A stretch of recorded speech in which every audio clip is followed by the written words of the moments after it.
কাল ছিল শিবরাত্রি। আমার কালকের দিনটা সত্যিই খুব ভালো কাটলো। আমি আজকাল প্রায় প্রতি বছরই কোনো না কোনো মন্দিরে যাই, তবে এবছর আমার মন্দিরে যাওয়া হয়নি।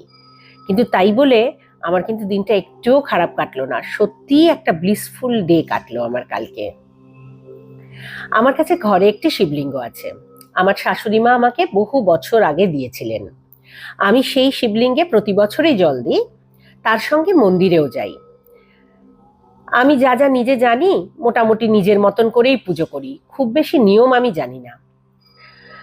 আমি একটা পাত্রে দুধ নিয়ে নিলাম, তাতে মেলালাম একটু গঙ্গা জল, তারপর মধু, ঘি, তার সাথে দিলাম একটু নকুলদানা, আর দিলাম একটু দই।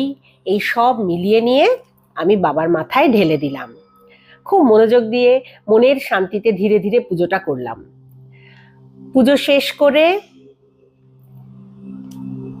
তারপরে আমি এই চরণামিত্রই নিলাম, খুব সুন্দর করে যেটুকু পারলাম সাজালাম।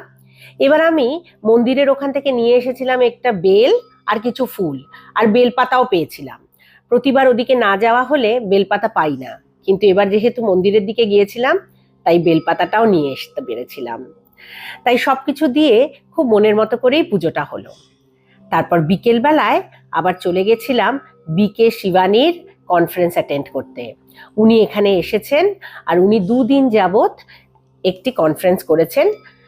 সেটা এত ভালো লাগলো, ঠিক যেমন টিভিতে দেখি সেরকমই লাগলো। ওনার কথা শুনতে তো আমার ভীষণ ভালো লাগে, আমি বেশ কিছু বছর ধরে ওনাকে শুনছি।